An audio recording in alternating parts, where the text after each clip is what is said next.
name is Michael J. Wilson. I'm the National Director of Americans for Democratic Action, the nation's historic liberal advocacy organization. As we laud the President's State of the Union address and stand proud of his commitment to key progressive priorities, it is also imperative to address the continuing unmet challenges facing our nation. The President spoke of numerous important victories, not the least of which was the signature achievement of the Congress and the President to honor military service members regardless of race, religion, or sexual orientation. The repeal of Don't Ask, Don't Tell was a landmark civil rights accomplishment and a key milestone in the progressive agenda. However, this recognition that all Americans should have the right to proudly serve their country must also have us reflect on the question of full equality. Last year was Don't Ask, Don't Tell.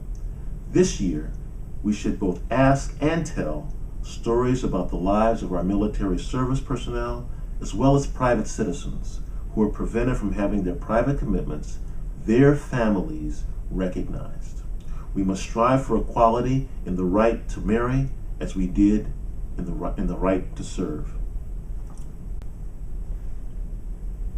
The economic challenges we face stem from large and long-term problems. These have left us with unsustainable disparities between America's working families and our nation's wealthiest citizens. Without addressing the underlying causes of this disparity, the trends will only worsen. Our nation must address the imbalance of power between management and labor by ensuring the basic rights of workplace democracy to ensure that success is shared. We must renew the American dream by ensuring that an American worker can earn a living wage that can house and feed a family, put a child through college, and provide for retirement security. Ever since the creation of the New Deal, the American middle class has been the engine of our economic growth and the envy of the world.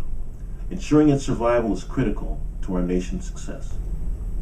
While we seek solutions to the long-term fiscal difficulties of our country, a freeze on domestic discretionary spending appears both ill-advised and misplaced, not only because it is only 12% of the federal budget, but because it encompasses many of the investments in education and innovation which the domestic economy so sorely needs.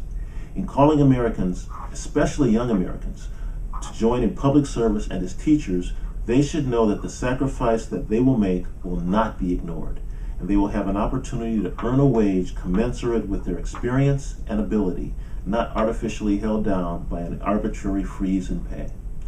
Fixing our economy and the strength of our recovery will not be measured by the soaring stocks of Wall Street and the few who share in its wealth, but in the number of jobs which provide Americans with the hope and security to build and sustain lives. Therefore, we strongly support the President's position on not making the tax cuts for the richest 2% permanent and seek the investments promised in new technologies to produce jobs both in the short and long term. We must remember that free trade cannot truly be free unless it is also fair trade. While economic globalism has triumphed, the legal practices that govern labor standards have not.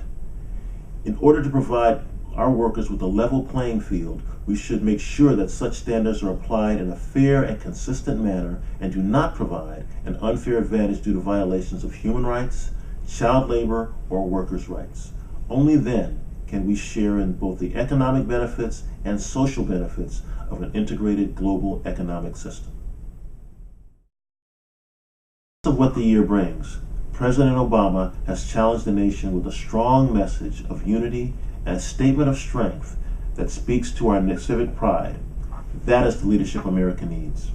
Americans for Democratic Action will continue to put forth bold, progressive policies while working with the White House and the Congress as a constructive partner. We shall continue to give voice to those who believe that social and economic justice are the birthright of every American.